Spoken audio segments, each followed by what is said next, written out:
बिस्मिल्लाहिर्रहमानिर्रहीम। अस्सलाम वालेकुम व्यूअर्स, उम्मीद है आप सब खैरियत से होंगे। मैं हूँ आपकी होस्ट मुक़द्दर शफ़क़त और आज हम करने जा रहे हैं द मोस्ट वांटेड नावल की रीडिंग, जिसके लिए बार बार हमारे हर वीडियो के नीचे कमेंट्स किए गए हैं कि इसको कंप्लीट कर दे, इसको कंप्लीट कर दे। तो फाइनली आज हम उसको रिकंटिन्यू कर रहे हैं। So first of all welcome back to the channel.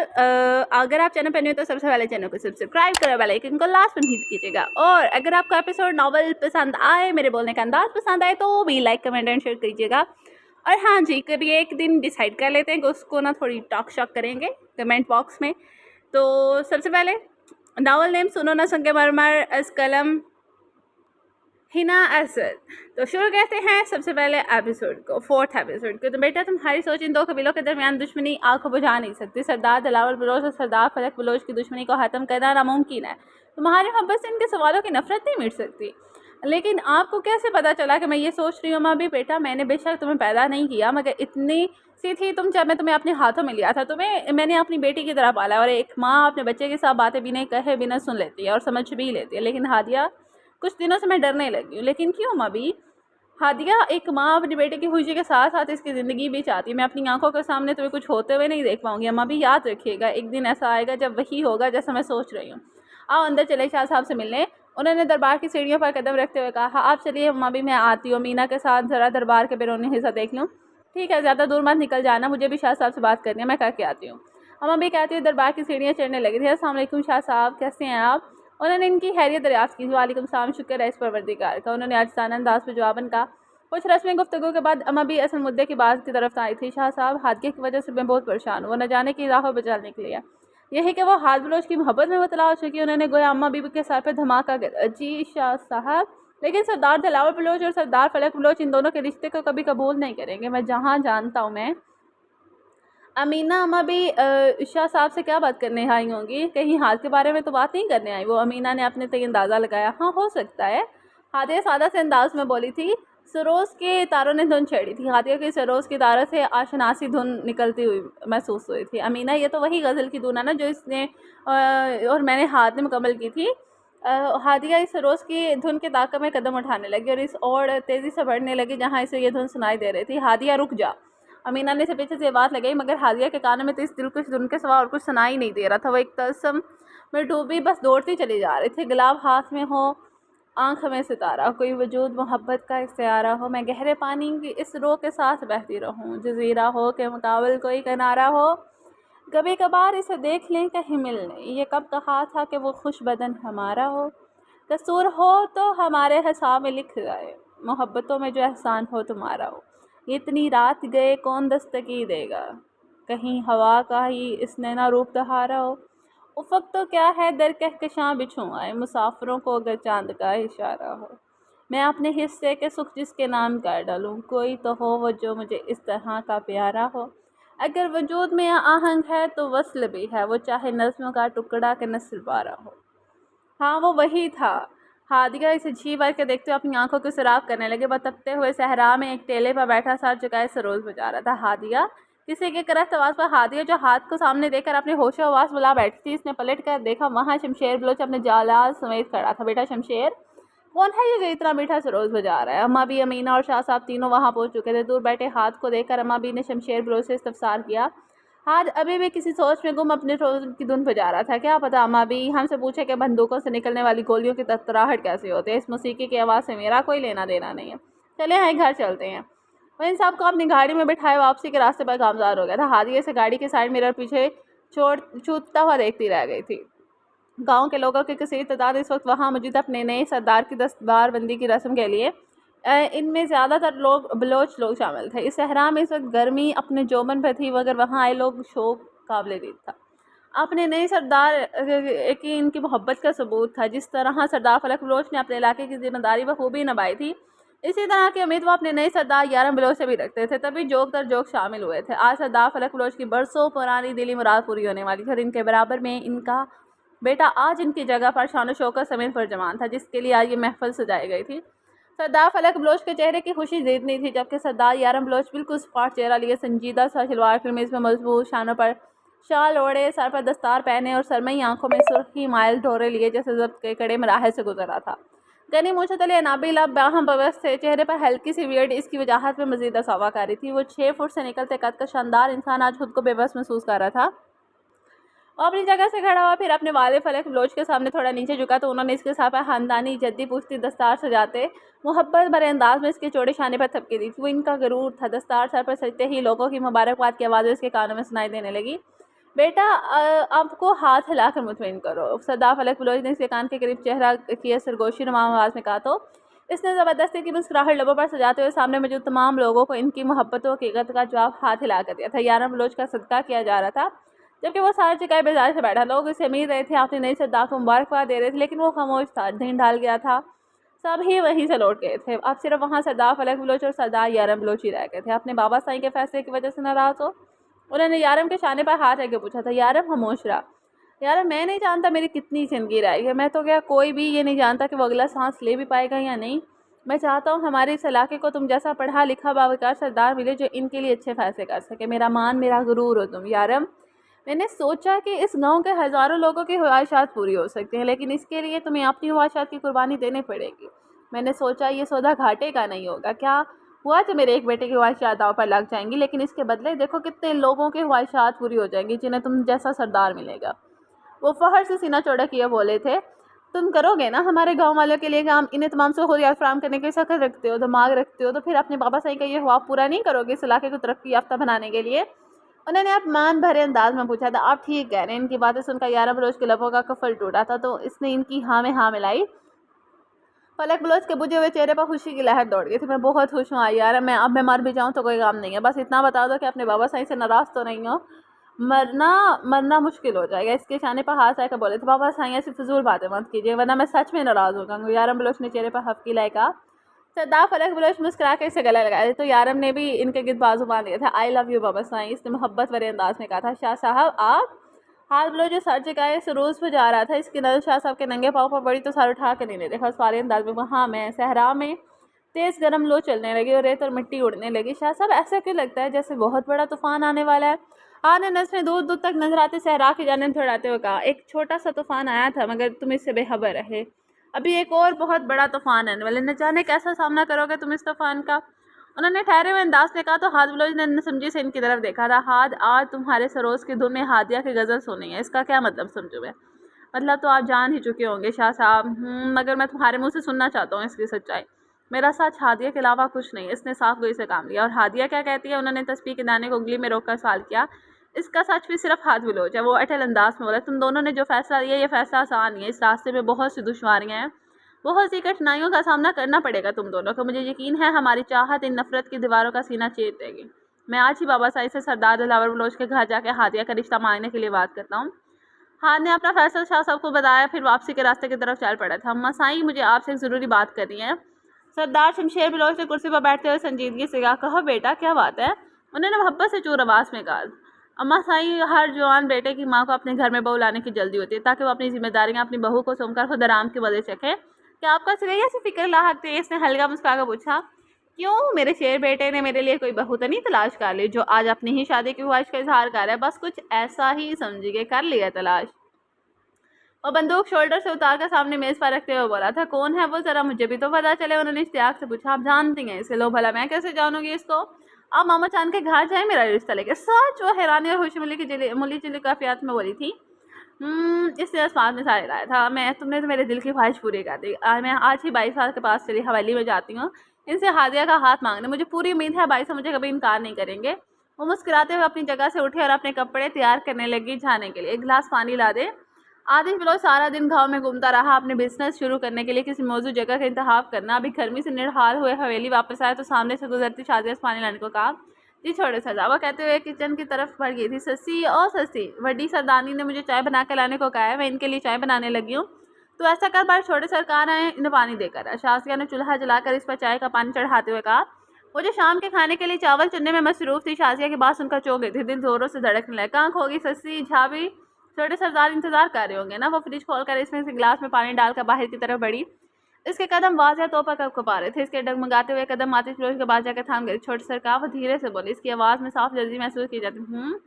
आदि बिलो जो आंखें मूंदे सोफे के पोल से टेक लगाया था, किसी की आवाज़ इतने करीब से सुनकर आंखें खोले से देखने लगा। क्या मसला? वो संजीदगी से गया। इसके चेहरे पर थकन नमाया थी। वो छोटे से कप पानी। ससी ने चेहरे को सर पे लिए हुए पल्लू से ढांपते हुए पानी का गिलास इसकी तरफ बढ़ाया तो आतिश फिरोज ने जैसे इसके हाथ से गिलास पकड़ना चाहे, इसकी पोने जरा सी ससी की उंगली से मासूम थी। ससी के वजूद में जैसे भड़की दौड़ गई थी। कौन हो तुम? आतिश फिरोज ने इसे पूछते हुए गिलास अपने लबों से लगाया। ससी की भूरी कान सी आंखों में हैरत आ रही थी। हाय रब्बा, इन्हें तो याद ही नहीं कुछ भी। वो सर झुकाए मुंह में बड़बड़ाते खुद ही से उलझ रही थी। वो मैं इससे पहले कि ससी को बताती, एक कप चाय ले आइए। वो गिलास सामने रखी मेज पर रखते हुए बोला। ससी का कप से रुका सांस बहार इसने वापसी के लिए कदम उठाए।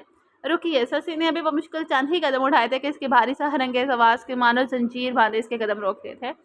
ससी का मामूल पे आदिल फिर से आपस से बाहर हुआ था। चाय के साथ मासा से पूछकर एक सर की टेबलेट भी ले आएगा, इसने बंद आंखों से कहा। इसका सीने में मकीन नन्ना सा दिल तेज से धड़क रहा था। टैबलेट लफ्ज इसी के सार के ऊपर से गुजर गया, मगर सर दर्द से इसे अंदाजा लगाया कि वो जरूर दवा की बात कर रहा था। जी सरकार। ससी ने देखा इसके पाँव में चमकते हुए स्याह जूते थे। इसे जराबे और शूज़ पहनने देख ससी को ख्याल आया कि इसे गर्मी ना लग रही। वो अपना घर घाघरा संभाल कर नीचे फर्श पर बैठी और आतिश के पाँव में से जूते निकालने लगी। आतिश फिरोज को अपने पाँव पर सरसराहट महसूस हुई थी। इसने अपने तलसमज़दा आंखों से देखा। ये क्या करेंगे आप? छोड़िए इसे। आतिश फिरोज ने फ़ौरन इसे बेचकर अपने पाँव पीछे किया था। वो मैं आपके जूते। इसने अपने तक अपनी सफाई पेश करी चाहिए। मुझे बिल्कुल भी पसंद नहीं है किसी भी औरत का मर्द के पैरों को हाथ लगाना। चाहिए आप यहाँ से। ससी को तो खबर ही नहीं थी कि वो इसे इस हरकत पर सच सुना रहा था। वो इसकी नज़र तो बस शहजादे के चेहरे पर थी। वो खुद को बहुत खुशकिस्मत तस्वर कर रही थी कि ज़िंदगी में कुछ पल के लिए इसने इससे बात तो की। वो पल्लू मुंह में दबाए हुए किचन की तरफ भागने के अंदाज में चली गई। आतिफ फिरोज तासुब से सर हिलाते हुए फिर से आंखें मूंद कर अपनी पेशानी मसलने लगा, साथ दर्द की वजह से। अस्सलाम वालेकुम भाई साहब। वालेकुम सलाम। कैसी है मेरी बहना? उन्होंने जानब के सामने देखकर फरत मसरत से लबरेज लहजे में इस्तफसार किया था। मैं बिल्कुल ठीक हूँ भाई साहब। आज आपसे किसी खास मुझसे से मिलने आई हूँ, तो फिर आराम से बैठ कर बात करो। सरदार दिलावर पड़ोसी ने सामने रखे सोफे पर बैठने की पेशकश की। बहुत शुक्रिया भाई साहब। तुम्हारा अपने ही घर है? वो मुस्कुरा कर बोले। आज मैं आपसे अपनी खुशी मांगने आई हूँ। उन्होंने बिना लगे लपटे सीधा सीधा बोल दिया था। जैनब, मेरे पास मेरी जितनी खुशियाँ हैं ना, सब मेरी बहन पे कुर्बान। भाई साहब, ये खुशियाँ मुझे अपने लिए नहीं, अपने बड़े शमशीर बलोच के लिए चाहिए। जैनब, मैं कुछ समझा नहीं, तुम कहना क्या चाहती हो? उन्होंने हैरानगी से इस्तफसार किया। भाई साहब, मैं अपने बेटे शमशेर के लिए हादिया का हाथ मांगने आई हूँ। अमीना, तू आगे, मैं तेरा इंतजार कर रही। हादिया ने अमीना को अपने कमरे में आते हुए देखा तो फौरन बिस्तर से उठकर बोली, हमासा साथ आई थी अभी। अमीना, अम्मा भी बता रही थी कि शाह साहब और हाथ की बात हुई है और अब जल्द की हाथ बलोच अपने वालिद को हमारे घर भेजेगा मेरा हाथ मांगने के लिए। अच्छा, ये तो बुआ की बहुत खुशी की खबर सुनाई तूने। अब तेरा हाथ बलोच का ब्याह होगा। हाय, मुझे भी कोई वैसा ही खूबरू इंसान मिल जाए ना तेरी शादी में, तो मज़ा ही आ जाए। लगे हाथ दो काम निपट जाएंगे, फिर तू भी पार लगेगी और मैं भी किसी किनारे पहुंच जाओगे। बड़ी जल्दी है ना तुझे शादी की? हाथिया मुस्कुराते छेड़ा। तुझे भी तो इस हाथ बलो से शादी की जल्दी है। वो दूबदू बोले। आहिस्ता बोले। मीना, किसी ने हाथ का नाम सुन लिया ना तो वक्त से पहले क़यामत आ जाएगी। वैसे घूरते हुए डिपटने के अंदाज में बोली, वैसे ये बता, तेरी मासा मेरे पापा से इसे क्या बात कर रही थी? हादिया ने तशवीश भरे अंदाज में पूछा। पता नहीं, उन्होंने तो मुझे कुछ भी नहीं बताया, बस इतना ही कहा कि उन्होंने मामू जान से कोई ज़रूरी बात करनी है।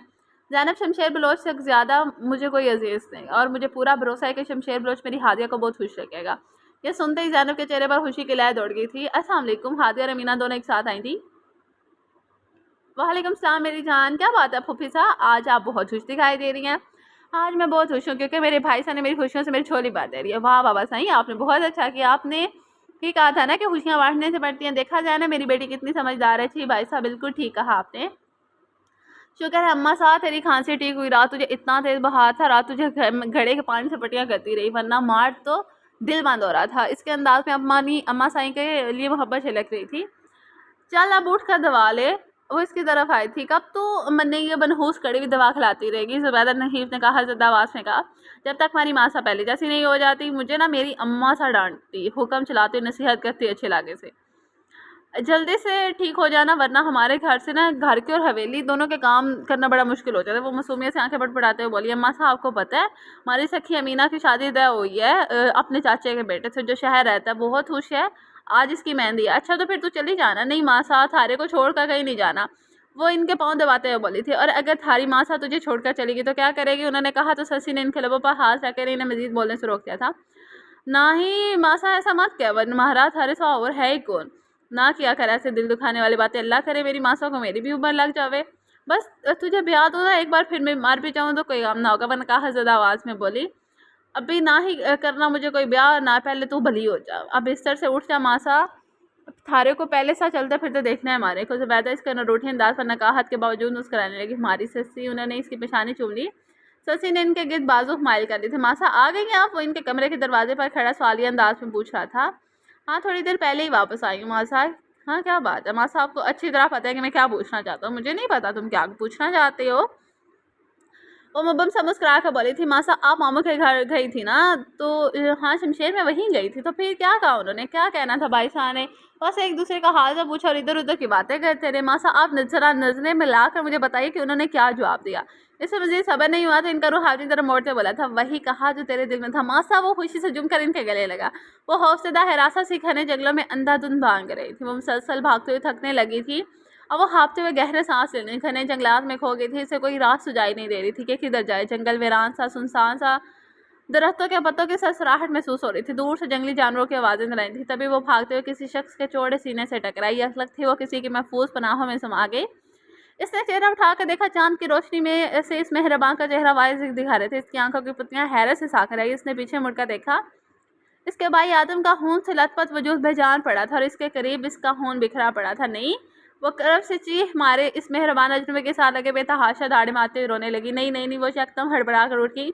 कमरे में इस वक्त घूप अंधेरा छाया हुआ था। इसने साइड टेबल पर मौजूद लैंप जलाने की बजाय अपने चेहरे को दोनों हाथों में छुपाए रोते हुए गहरे सांस लेने लगी और सूरत हाल को समझने की कोशिश करने लगी। वो एक भयानक ख्वाब था, ब्रो को कुछ नहीं हो सकता। इसने खुद कलामी की। इसकी सांसें मध्यम बेतरतीब और बदन पसीने से शराबोर था। अपने भाई को इस हालत में देखकर इसकी रूह तक झुंझला उठी थी। वो गहरे सांस लेते हुए अभी तक खौफ महसूस कर रही थी। इसने कपकपाता हाथ बढ़ाया और साइड लैंप ऑन किया। कमरे में मध्यम सी रोशनी फैली। इसने नाम आंखें देखने के काबुल हुई तो इसने साइड टेबल पर पड़ा पानी से भरा हुआ जग देखा तो इसने अपने खुश्क हलक में एक गिलास पानी भरकर लड़ते हाथों से अंडेला था। अनजाने में कितना ही पानी इसकी शर्ट के गले को बखो गया, इसे खबर ही नहीं थी। वो भी था किसी ख्वाब की कैफियत की ज़ेर सर खौफजदा थी। इसने नज़र उठाकर सामने लगे दीवार गेर क्लॉक की तरफ देखा जो रात का 1 बजा रहा था। इसने बिस्तर पर निगाह डाली जो खाली था। उन्होंने तो कहा था कि वो मेरे साथ रहेंगे। वो सहमी हुई हिरनी की मानत खाली कमरे को देख रही थी। कंफर्टर को हुस से पीछे फेंक कर वो अपनी जगह से उठी और दरवाज़ा खोलकर बाहर जाने लगी इसकी तलाश में। मगर जरिश बलोच का सोच गया इसके बढ़ते हुए कदम वही रुक गए। अगर उन्होंने मुझे देख लिया तो डांटेगी। और वहीं दीवार के साथ लगे नीचे बैठती चली गई। घुटनों में सादिया फूट फूट कर रोने लगी। सरदार यारम बलोच जो स्टडी रूम में था किसी किताब का मुताला कर रहा था, साथ साथ सिगरेट नोशी का काम जान दे रहा था। फारिग होकर जैसे ही अपने कमरे का दरवाजा खोलकर अंदर आया, दीवार के साथ लगे घुटनों पर सारा सिसकती हुई चाहत पर इसकी नज़र डाली तो वो ठटक कर रह गया। इसके सुनहरी घेसों इसके चेहरे को पूरी तरह छुपाए हुए थे। इसकी हालत पर इसे तशवीश लाहक हुई थी। वो बिना एक लम्हा भी जाए कि इसकी सिमत बड़ा चाहत। यारम बलोच से इसके करीब घुटनों के बल बैठते हुए इसे आहिस्तगी से पुकारा। चाहत चौंक कर इशारे उठाए से देखने लगी। भीगी भीगी नीली आंखों पर वहशत ही वहशत दिखाई दे रही थी। यारम बलोच सूरत हाल जानने की कोशिश में ही था कि वो अपनी जगह से उठती हुई इसके साथ ला गई थी। यारम बलोच इस सूरत हाल के लिए कतई तैयार नहीं था। इसे लगा जैसे कोई दहकता हुआ अंगारा इसके साथ आ लगा। वो बाहर में पूरी तरह से फंक रही थी। वो इसके चौड़े शाने से लगी अपनी गर्म सांसों से इसकी शर्ट को भिगो रही थी। इसका नरम व गर्म वजूद पूरी तरह कपकपा रहा था। यारम ने बखूबी महसूस किया। वो भला एहतियार ही इसके सुनहरे रेशमी घसों को सहलाने लगे। वो मुझे डर लग रहा है। नहीं फिर को कुछ नहीं ना। वो मान नहीं लड़खड़ाते आवाज में टूटे फूटे अल्फाज में मुश्किल बोल रही थी। कई अधूरी और बेतरतीब लफ्ज़ इसकी ज़बान से बरामद हुए। वो सारी इसके शाने पर धरे खुद को इसकी पनाहगाहों में महफूज तस्वर कर रही थी। वो खुद को इसके साथ लगाए न जाने क्यों इतना सुकून महसूस कर रही थी। इसके रेशमी घासों को सलाते जाने में वो इनसे फूटती हुई महक को अपनी सांसों में उतारने लगा था। वो फरिश्ता तो नहीं था जो पूरा इस्तेहकाक रखते हुए इसका अमाना डगमगाता। इस मासूम पर फसूं हुस्न के सामने वो पिघलता नहीं, लेकिन हकीकत यही थी कि वो जिस्मानी तौर से मजबूत मर्द था। अखलाकियात की पासदारी करना अच्छी तरह से जानता था। इसकी हालत का फ़ायदा उठाना अखलाकियात के खिलाफ था। जज्बात की रो में इंसान बहक भी जाता है, मगर यारम बलोच अपने जज्बात पर पूरी तरह कंट्रोल रखता था। असल मायने में इसे आइस मेड कहें या स्टोन मैन बेजाना होगा। अपने ख्वाबों को अधूरा रह जाने के बाद वो सर जामिद सख्त मुंजमी जज्बात यार इंसान बन चुका था। चाहे होशो हवा से बेगाना होकर इसके खाने पर ही लड़क गई थी। यारम बलोच ने अपने मजबूत बाजू में भाई का बगौर इस मोमी मुजस्मे को लिया। वो बेहोश हो चुकी थी। बाहर की हिद्दत से इसका जिस्म ताप रहा था। वो इस वक्त शाल के बगैर थी। इसकी शर्ट भीगकर इसके जिस्म से लगी हुई थी। यारम बलोच ने इसके वजूद की रहनाइयों से नजरें चुराते हुए अपनी बाह में भाई का बिस्तर की तरफ लाया था और नरमी से लेटा दिया। साइड टेबल पर मौजूद झाँकने से थोड़ा सा पानी लेकर इसके चेहरे पर छिड़काव किया ताकि इसे होश आ जाए। मुंह पर पानी का छींटा पड़ने से चाहत ने अपनी आंखें खोलने की कोशिश की, मगर नाकाम रही। चाहत वो बेसुध होते देखकर यारम ने धीरे से पुकारा। चाहत इसे चाहत का रूई जैसा नरम गाल थपथपा कर इसे उठाना चाहा। जी, इसने वो मुश्किल बंद आंखों से कहा। उठो चाहत। यारम बलोच ने तशवीश भरे अंदाज में कहा। आप मेरे पास रहना। वो मेरे ब्रो को वज़ीर-ए-आला बढ़ाई हुई। यारम बलोच ने नाइट बल्ब की मध्यम रोशनी में से देखा, जिसका चेहरा बहार की शिद्दत के बावजूद भी इंतहाई पुरकशिश लग रहा था। इसके सुनहरी बाल तकिए पर बेतरतीबी से बिखरे हुए थे। आप मुझे छोड़कर मत जाना, मुझे डर लग रहा है। वो बेहोशी की हालत में बोली, मैं यही हूँ चाहत तुम्हारे पास। यारम बलोच ने तसल्ली मेज अंदाज में कहकर इसके पेशानी पर हाथ रखकर इसका हाथ चेक किया। इसी का रिमोट कंट्रोल उठाकर इसकी स्पीड बढ़ा दी, फिर उठकर कबर्ड की तरफ बढ़ा जहाँ इसका मेडिकल बॉक्स रखा था। इसके बिना आराम से बिना आवाज़ के वो मेडिकल बॉक्स लिए इसकी तरफ आया। थर्मामीटर से इसका बाहर चेक किया, फिर इसी हिसाब से टैबलेट निकाली। चाहत मुँह खोलो। इसने इसे मेडिसिन खिलाने के लिए कहा मगर इसे ज़रा सी भी हरकत नहीं की। यारम ने ग्लास में डालकर अपने पास रखा, फिर दूसरी तरफ से जगह पर आया। चाहत के कमर में हाथ डालकर इसे उठाया, इसके मुंह में टैबलेट डालकर इसे पानी पिलाने लगा। वो नीम बेहोश में वापस बिस्तर पर ढह गई। यारम ने इसका कंफर्टर दुरुस्त किया, आंखें बंद किए लेटी वो कोई मावराई महलूक लग रही थी। इसके गालों पर आंसुओं के मिटे मिटे निशानात। यारम ने हाथ बढ़ा के इसकी नब्ज चेक की तो चाहत ने बेहोशी में ही इसका हाथ थाम लिया। वो अभी भी खौफ की कैफियत में मुबतला थी। इसका साथ पाकर खुद को तहफ़्फ़ुज़ देना चाहती थी। वो इसके मासूम चेहरे को देखते न जाने का नींद की वादी में उतर गए, इसे खुद भी खबर नहीं हुई। झांसा से ये छोटे सरदार के कपड़े इनके कमरे में रखा। शाज़िया ने इसे इस्त्री शुदा कपड़े हाथ में थमाए थे। जी वो धड़कते दिल से इसके कमरे की तरफ बढ़ी थी। आतिफ फिलोश इस वक्त हवेली नहीं था। वो पहले कभी इसके कमरे में नहीं गई थी, आज पहली बार इसके कमरे के इसके कदम उठ रहे थे। दिल में अजीब सा खौफ भी था। इसने कांपते हाथों से दरवाज़ा खोला। इसने कमरे में आते ही आतिफ फिलोश के कपड़ों को नाक के करीब किए। इनमें से आतिफ इसके महसूस कैल्विन की महक को अपने सांसों में उतारा था। सारा तन बदन जैसे महक उठा। इसने आतिश फिलोश के कपड़े बिस्तर के किनारे पर रख दिए, फिर इसकी नज़र शीशे के सामने पड़े, इसके परफ्यूम्स पर पड़ी। इसने हाथ बढ़ाकर वो शीशी उठाई और इसे अभी खोलने ही वाली थी कि दरवाजे के बाहर कदमों के चाप सुनाई दी। वो ढाकर 2 कदम पीछे हुई। कहीं छोटे सरकार तो नहीं है, इसने अपने तय अंदाज़ा लगाया और डर के मारे खिड़की से लगे पर्दे के पीछे छुप गई।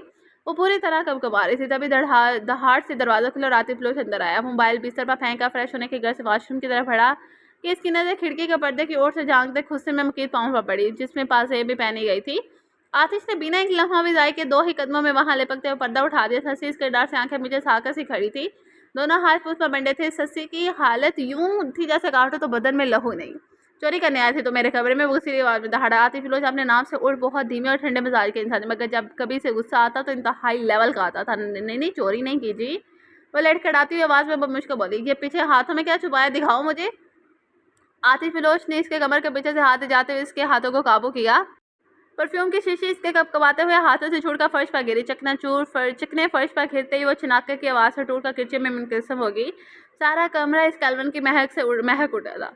आतिश की घर में बाप उड़ाती हुई सांसें सस्सी को अपने चेहरे पर महसूस हो रही थी। इसके चोरी के इल्ज़ाम लगाने पर वो तड़प ही दौड़ रही थी। इसकी भूरी आंखों से बल आंसू बहने लगे और इसकी शर्मिंदगी के बाद सुरही माए रुखसारों को भगोने लगे। सच बताओ मुझे, आतिफ फिलोश ने इसकी कलाई मरोड़ी इसकी कमर से लगाया।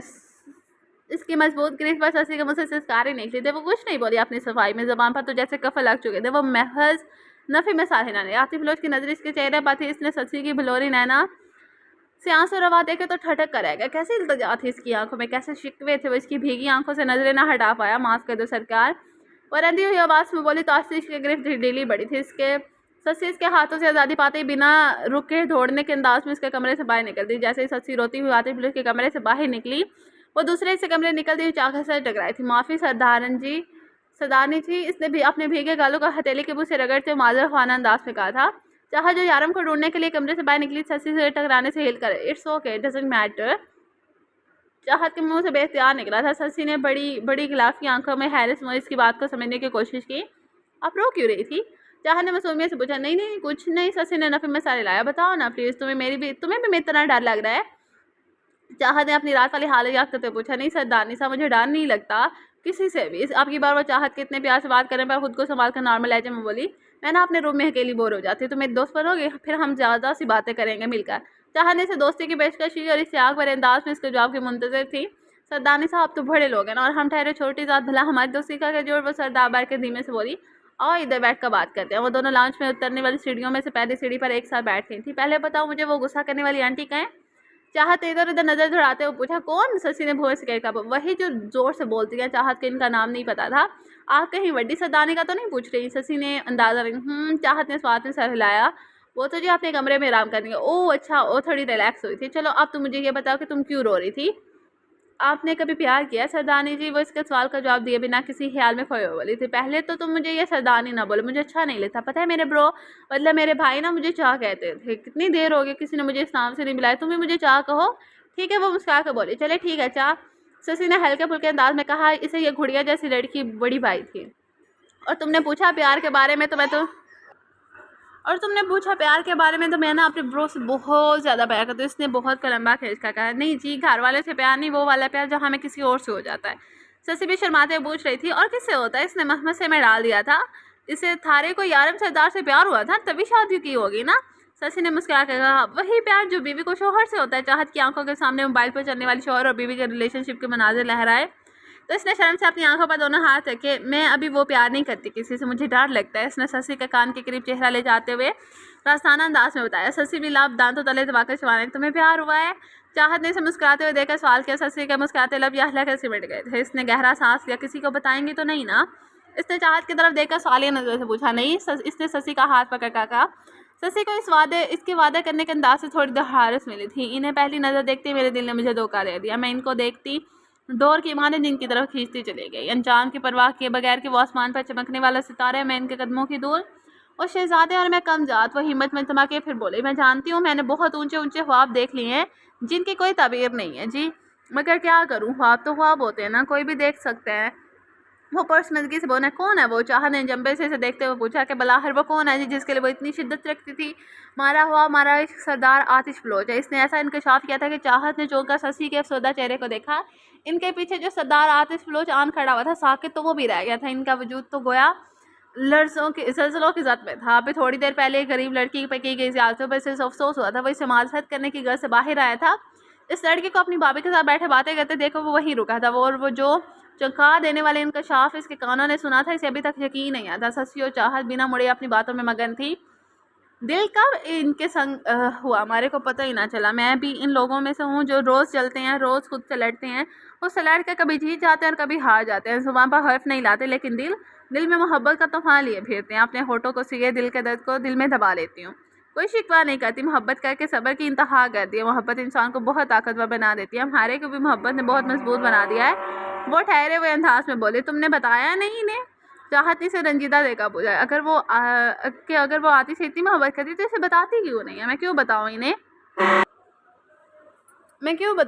कि मैं इन्हें कितना चाहती हूँ? बताया तो झूठ जाता है ना जी। सच्ची बात की खुशबू तो महसूस हो जाती है। हमारे को हमारी मोहब्बत आजमाने दो, इन्हें हो जान जाने दो। वह सर्दी सी बात ही बोलो तो हैरत कदा बन गया था। इसे तो खबर ही नहीं थी कि कोई इसके इश्क में इस कदर डूब चुका है। कैसा भेद खोला था ना इस पर कि एक लड़की इसकी मोहब्बत में जाने कितने झांग लम्हों से गुजर रही थी। इस पर तो हैरतों के पहाड़ टूट पड़े थे। वो साकर सा खड़ा रहा। आपको कुछ सुनाओ जी? शशि ने खामोश बैठी चाहत से पूछा। हाँ तुम बोलो ना, मुझे अच्छा लगे तुमसे बातें करना, तुम्हारी बातें सुनना। इसने अपने हाथ में मौजूद शशि के हाथ को नरमी से दबा कर कहा, कोई फाल निकाल करिश्मा खैर मेरी राह में फूल गुलाब आए, कोई पानी फूंक के दे ऐसा वो पिए तो मेरे ख्वाब आए, कोई ऐसा काला जादूगर जो जगमग कर दे दिन मेरे, वो कहे शशि आजा अब जिया न जाए बिन तेरे, किसी ऐसी राह पे डाल मुझे जिस राह से वो दिलदार मिले, कोई तस्वीर दम जरूर बता जिसे पढ़ूं तो मेरा यार मिले। शशि ने दिल सोज आवाज़ में गज़ल के जरिए अपनी दिली कैफियत में आने आती फिलोसिस के अल्फाज सुन के दबे कदमों से जैसे आया था वैसे ही लौट गया। हाँ तुम जानते भी हो क्या कह रहे हो तुम? सरदार फलक बिलो ने पलट कर रोबदार आवाज़ में कहा। मैं जानता हूँ बाबा सिंह, प्लीज़ पास हाथ। उन्होंने हाथ बुलंद की से मजीद बोलने से रोका था। सरदार तलाव रोज मुझे अपने बहनोई और खुद मेरी ही बहन का कातिल समझता है। इसके दिल में मेरे लिए सिवाय दुश्मनी की और कोई जज्बा नहीं है। वो सर्द आवाज़ में बोले थे, मगर मैं जानता हूँ बाबा सही वो कत्ल आपने नहीं किए, मुझे पूरा यकीन है आप पे। हाथ बलोच ने मान भरे अंदाज में कहा, तुम्हारे जानने या ना जानने से क्या फ़र्क पड़ता है? दिलावर बलोच ने हमसे हमारी बहन छीन ली, वो हमारा वलीन दुश्मन है और मैं अपने दुश्मन की बेटी को अपनी बहू कभी नहीं बनाऊंगा। वो अटल अंदाज में बोले थे, हमारे कबीलों के बीच खून की नदियाँ बहती हैं, इस फैसले से लाशों की अंबार लग जाएंगे। बाबा सही आप सरदार बनकर सोच रहे हैं, एक बाप बनकर सोचें ना, आपके बेटे की खुशी है वो। कैसे ना सोचो एक सरदार बन के? बताओ कैसे ना सोचो अपने कबीले के लोगों के बारे में? वो मेरी मोहब्बत में अपनी साथ दाड़ की बाजी लगा देंगे, मगर इनके खून मेरे सर पर होगा, समझे तुम? वो गसीले अंदाज में दहाड़े थे। मैं कैसे बला दूँ अपने बड़ों की जो इस दुश्मनी की भीड़ चढ़ के मौत के गोश में चले गए हैं? मैं अपनी आबाओ जदा के खून से गद्दारी नहीं करूँगा जो तलावर की वजह से किसी का चेहरा दिखाने का काबिल नहीं रहे थे। एक बार बाबा साईं मेरी हाथे अपने बेटे के बारे में सोचे, ये सोचे कि अगर हमारा रिश्ता होगा तो बरसों पुरानी दुश्मनी दोस्ती में बदल जाएगी। वो इनके करीब आते हुए आंखों में देखकर बोला, तुम समझते क्यों नहीं हो हाथ, एक रिश्ता इतनी पुरानी दुश्मनी को ख़त्म नहीं कर सकता। मुझ पर कत्ल का इल्ज़ाम है, वो कहता है कि मेरे हाथ से इसके अपनों के खून से रहेंगे। मुझे कभी इन खूनी हाथों में अपनी बेटी के मेहंदी वाली हाथ नहीं सौंपेगा। वो गंभीर लहजे में बोले थे, सब मुमकिन है बाबा सही, एक बार कोशिश करके तो देखिए। हाथ एक बात मुझे सच सच बताओ जी बाबा साहब, ये रिश्ता तुम सिर्फ इसलिए करना चाहते ना कि हमारी दुश्मनी दोस्ती में बदल जाए। उन्होंने सवालिया नजरों से देखते हुए पूछा। बाबा साहब मैं आपसे झूठ नहीं बोलूँगा, ना तो कभी पहले आपसे झूठ बोला है ना कभी आगे बोलूँगा। सच ये है कि मुझे दिलावर बलोच की बेटी हादिया से मोहब्बत है, इसलिए अपनी मोहब्बत को हासिल करने के लिए ये सब कह रहा हूँ। और दिलावर बलोच की बेटी उन्होंने गोया हादिया के जज्बात जानने के चाहे इस बात के लेकर। बाबा साईं हादिया भी मुझसे मोहब्बत करती है। इसने साफ गोई का मुजाहरा किया। अब वो मेरे बिना रहने के तसव्वुर भी नहीं कर सकती। वो ठहरे हुए अंदाज में बोला। और तुम? उन्होंने एक और सवाल दाग दिया। मैं भी बाबा साईं इसके बिना नहीं रह सकता। उन्होंने डर अंदाज में बोला कि दिलावर बलोच नहीं माना तो क्या वो अपने बाप के खिलाफ जाकर तुम्हारा साथ देगी? आज वो अपने मन में आए सारे सवालात इससे कर लेना चाहते थे, तभी पूछ रहे थे। जी बाबा साईं वो मेरे लिए सब छोड़ने के लिए तैयार है। हाथ बलोचनी ने हादिया का फैसला बता दिया। तुम? वो तीखे जोरों से घूरते बोले। मैं भी इसे हासिल करने की कुछ भी कर जाऊंगा, वो पुत्ता लहजे में बोला। तो सरदार फलक बलोच ने इसकी आंखों में अपनी मोहब्बत को पाने का जुनून सवार देखा था। इसी बात का डर था मुझे, तभी तुम तीनों को मैंने इस कबीले की दुश्मनी से दूर रखा, शहर पढ़ने भेज दिया। लेकिन आज तुमने मेरे डर को सच साबित कर दिया। वो गुस्से की शिद्दत से मुठ्ठियां बींच कर बोले। तुम्हारे सरोज की तारों से गलत धुन छेड़ दी ना आज। मेरे सरोज की तारों ने हमेशा ही प्यार, अमन, मोहब्बत की सुर छेड़े हैं बाबा साईं। मैं बिल्कुल आप पे गया हूँ। आप जैसे हमेशा से अमन पसंद है ना, जैसे आपको दुश्मनी से नफरत रही है, वैसे कि मुझे भी है। आप बेकसूर है, मेरा दिल इस बात का गवाह है। अपनों की लाशें देखकर आपका दिल भी रो उठागा। आप हमेशा से अमन चाहते थे और मुझे उम्मीद है कि आज भी आपकी वही सोच है। आप भी अमन और सलामती चाहते हैं सारी इंसानियत के। कबीलों में कोई फ़र्क नहीं रखना चाहते। वो कबीला सरदार दिलावर बलोच का हो या सरदार फलक बलोच का, बसते तो इनमें इंसान ही है ना, और आप इंसानियत के हर हुए। वो आपने तो इन्हें समझा रहा था। हाँ तुमने मुझे आज बहुत बड़ी मुश्किल में डाल दी। वो सोचे ने के अंदाज में बोले। बाबा साईं मैं चाहता तो रातों रात हादियों को लेकर कहीं और दूर चला जाता, इससे निकाह कर लेता, जैसे दिलावर बलोच ने किया था हमारी भुप्पी सा से। मगर मैं इनकी इनकी वाली हरकत नहीं दोहराऊंगा। अपनी वजह से आप सबकी ज़िंदगी दाव पर नहीं लगाऊंगा। मेरा ज़मीर गवारा नहीं कर सकता कि खुद अपनी मोहब्बत के साथ सुकून से रहूं और यहाँ मेरी वजह से लाशों के ढेर लग जाए। मुझे लगता है जो रिश्ते वालदैन की दुआओं और इनकी मर्ज़ी से टूटते हैं ना, वो कभी नहीं टूटते, जबकि खुद बनाए गए रिश्तों ढेर पर यहाँ असर नहीं रखते, क्योंकि इनमें बड़ों की दुआएं जो शामिल नहीं होती। वो जो चाहते हैं हम दोनों का रिश्ता बाहमी रजामंदी से जुड़े। फलक बलोच की आंखें नम होंगी थी। मैं तेरी खुशी के लिए ये भी करके देखूंगा। उन्होंने चंद लम्हे में अपना फैसला बदल लिया था। अपने बेटे के लव यू लॉर्ड बाबा साईं। उनका मुस्बत जवाब सुनकर जोश से इनके गले लगा था। उन्होंने हाथ दिया। हाथ बलोच का शाना थपथपाया था। मैं कहे दे रही हूँ अमीना, मैं शमशेर बलोच से कभी भी शादी नहीं करूँगी। यह बात मैं 1000 दफ़ा कह चुकी हूँ कि मैं सिर्फ और सिर्फ हाथ बलोच से शादी करूँगी। अम्मा भी बूट कर इसके पीछे ही कमरे में आ गई थी। वो जो पहले ही रो रही थी उनको देखते गुस्से से बोली। अम्मा भी ने आगे बढ़ के इसे गले से लगा लिया तो वो और ज़्यादा रोने लग गई थी। तुम्हारे बाबा साईं राजी हैं अभी शादी करने पर, और इनने हाँ कह चुके हैं। अम्मा भी धीरे से बोली। हादिया ने इन्हें ऐसी नज़रों से देखा जैसे कह रही हूँ आप तो सब जानती हैं ना, फिर भी आप ऐसी बातें कर रही हैं। वो जल्दी से नजरें चुरा गई थी। अमीना चुपचाप खड़ी से रोता देख रही थी। अभी हुआ तो ऐसे ही है ना, लेकिन तुम फिक्र ना करो, हम दोनों तुम्हारे साथ जाती नहीं होने देगी। अमीना ने इसके आंसू साफ कर दे दी थी। अमीना बिल्कुल ठीक कह रही है। अम्मा भी इसकी हाँ में हाँ मिलाई। लेकिन मामू जान और शमशेर भाई साहब के सामने हम कुछ नहीं कर पाएंगे। तुम तो इनकी लाडली, बहुत लाडली हो ना, वो तुम्हारी बात ज़रूर मानेंगे। तुम खुद अपने बाबा साईं से बात करो। अमीना ने भी इसे तसल्ली देकर मशवरा दिया था। अगर मेरी शादी शमशेर बलोच से हुई तो मैं मार जाऊंगी। हुलिया देखा है आप लोगों ने? इस मवाली का घिन आती है मुझे इसे देखकर। इसने दोबारा से अमीना के गले ला के धुआंधार होती से इसी के भाई के इसी के सामने इसके हुलिया पर चोट आ गई थी। ओके नाज़रीन, हमारी आज की एपिसोड होती है यहाँ पे ख़त्म। होपफुली आपको एपिसोड काफ़ी पसंद होगी। इस नावल का काफ़ी ज़्यादा वेट था हमारे व्यूवर्स को, तो सो फाइनली कंटिन्यू हो चुका है। तो फाइनली आइंदा के बाद इसकी रोज़ाना डेली बेसिस पे इसकी एपिसोड आएगी। तो अब हमारे साथ लिंक्ड रहें, कंटिन्यू रहें, स्टे ट्यून्ड, स्टे कनेक्टेड। तो इंशाल्लाह मिलते हैं नेक्स्ट एपिसोड के साथ। तब तक के लिए अगर आप चैनल पर न्यू हो तो सबसे पहले चैनल को सब्सक्राइब करो, बेल आइकन को लास्ट में हिट कीजिएगा। अगर एपिसोड पसंद आए तो लाइक कमेंट और शेयर ज़रूर कीजिएगा। तो मिलते हैं नेक्स्ट एपिसोड के साथ। तब तक के लिए अपना ख्याल रखिएगा। अल्लाह हाफिज़।